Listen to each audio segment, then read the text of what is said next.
Welcome back to the Power 5, everybody. Hopefully you've already checked out the NFL edition where we gave out a free Thanksgiving Day winner on the Cowboys over their team total of 31. Hope everyone had a great Thanksgiving. Now it's time to talk Saturday's college football slate and the final Saturday of the regular season. Of course, conference championships on tap next week. Then it is the Bowls. You may recall last week on the college football edition of the Power 5, we swept our sell high, Missouri, buy low, Mississippi State, and power play of the week on Wyoming. We'll look to sweep again in just a moment. Oh, by the way, when I say sell high, that means we're fading a team. We faded Missouri as a double-digit favorite against Missouri. That's why that is a winner, in case you're confused or new to the program. But yes, we are going to look to sweep again in just a moment, including a play on Ohio State against Michigan. But first, allow me to remind you about the once-a-year $69 7-day all-access pass currently being offered right now at WagerTalk.com for less than $10 a day. You can get all of my selections for the next 7 days. That's also good for any handicapper at WagerTalk. No coupon code needed at checkout. And as a reminder, I am entering Friday on a 28, 15, and 2 all-sports run. Have won 11 of the last 14 days overall, so things are going quite well. It promises to be another big card on Saturday. I'm going to talk about that in just a bit. First, let's start the Power 5. And as always, we kick it off by bringing up the WagerTalk.com live odds screen to see how the market is moving. And since I'm recording this Friday morning, the focus today just on the Saturday slate, okay? And here are 3 teams in unique situations that have taken money, games that maybe you're not aware of. Really dug deep for these, and I think you're going to learn some stuff here. All right, number 1, Ball State. They open plus 6.5. They're down to plus 4.5, hosting Miami, Ohio at noon Eastern. Now, at 4-7, Ball State cannot get bowl eligible with the win here, but they can exact some revenge on Miami, who cost them a bowl spot last year by rallying back from a double-digit deficit in the fourth quarter to win 18-17. This year, Miami in a tough spot. They've already clinched the MAC East and have the conference title game versus Toledo on deck. Do not be surprised if the Redhawks sit some key players, take them out early. That may be why we've already seen this line move 2 points. Ball State, oh, by the way, this is another reason the line may be on the move. 5-0 ATS the last 5 games are the Cardinals. Jacksonville State is our second team we're going to focus on in the market move section.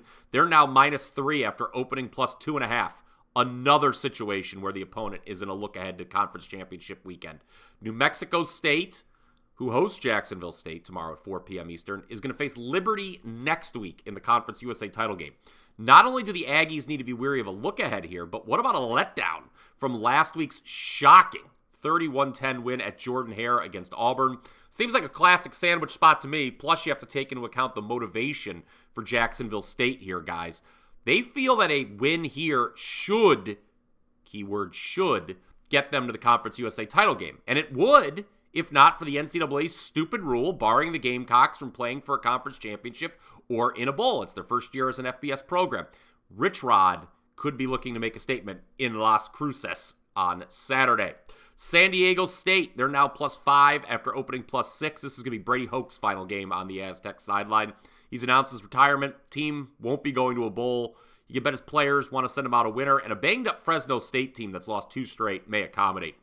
The Bulldogs, they're eliminated from contention for the Mountain West title because of those back-to-back losses. Nothing to play for on Saturday for the road team. So San Diego State, interesting move there, going from +6 down to +5. Okay, we move on to our sell high segment here on the Power 5. How about UCLA? Laying 9 against Cal the week after upsetting USC. Are we sure Chip Kelly's going to still be coaching the Bruins next season? Prior to last week's upset over rival USC, the Vultures sure seem to be circling Kelly. Bruins, though, give them credit. They're now bowl eligible with that win. And they're now facing a team looking to do the same thing. Cal, 5-6. They've won 2 straight, which tells me they still care. As you know, we always look for a team that seems a bit overvalued in this segment. And that's UCLA this week. Sell high on the Bruins. Buy low. Here we look for a team that's due for a turnaround, maybe a little undervalued, maybe a little bit of both. And for that, let's take a look at Tulsa, East Carolina, a 2 p.m. Eastern kickoff. I promise we'll get to a bigger game in a bit. Remember, free play on Ohio State, Michigan incoming. But I'm seeing some real value on ECU here at home against Tulsa, a game where neither team has anything to play for. Pirates are 2-9 straight up. Tulsa's 3-8 straight up, so neither one is going bowling. Only Pride on the line in the home finale in Greenville on Saturday. But my power ratings say East Carolina should be closer to a touchdown favorite over a Tulsa team that has not won since September. Only having to lay a field goal to the Golden Hurricane feels like a buy low on East Carolina to me. Now, which teams are you looking to buy low and sell high on Saturday? I'd love to hear from you. Go ahead and let me know down in the comments section below. I'll be glad to respond all through Saturday. And while you're at it, don't forget to smash that like button. Give the Power 5 a thumbs up. If you already haven't done so, by the way, be sure to be subscribe to the WagerTalk YouTube channel. The NFL Power 5, still some great information there. Plus, we have a ton of exclusive sports betting content covering the entire landscape, college football and beyond. Make sure you're subscribed. And before we continue with the Power 5, get back to it, I should say, allow me to mention I do have a 5% max bet in the NFL currently available at WagerTalk.com. You can get that and the rest of my plays this weekend right now at WT.buzz/BP. Remember about that $69 7-day all access special I told you about earlier. No coupon code needed. You get the 5% play, which is priced at $35 by itself, plus everything else I release for the week. NFL, college football, NBA, college basketball, soccer, all for one incredibly low price. Okay, let's get back to the Power 5 here. Sun's coming out. The last 9 Ohio State-Michigan games have found their way over the total. That is your stat of the week, a 9-0 overrun between these two hated rivals. And it brings me to my power play of the week, which is going to be Ohio State-Michigan first half under 22.5. We've got the top 2 scoring defenses in the country here. Michigan allowing only 9 points per game. Ohio State allowing 9.3. Some of that is due to facing some atrocious Big Ten offenses, let's be honest, especially in that West Division. The offenses in this conference stink. But no denying there's talent, plenty of it, on the defensive side of the ball for both Ohio State and Michigan. I'm expecting a conservative approach from both coaching staffs on offense early, which is why we should focus on the first half here. Remember, no Jim Harbaugh for Michigan. But I do expect the Wolverines to find a way to at least limit Ohio State wide receiver Marvin Harrison Jr., which would mean bad things for quarterback Kyle McCord, who has really not been very good for the Buckeyes this year. And Michigan quarterback J.J. McCarthy, so much for a Heisman run for him. Last 2 games, he has just 32 pass attempts for 201 yards total. Yikes. A lot of running from the Michigan offense in those 2 games, and that may not work against this Ohio State defense, which allows 3.3 yards per carry. Neither of these teams have played challenging schedules. We know that.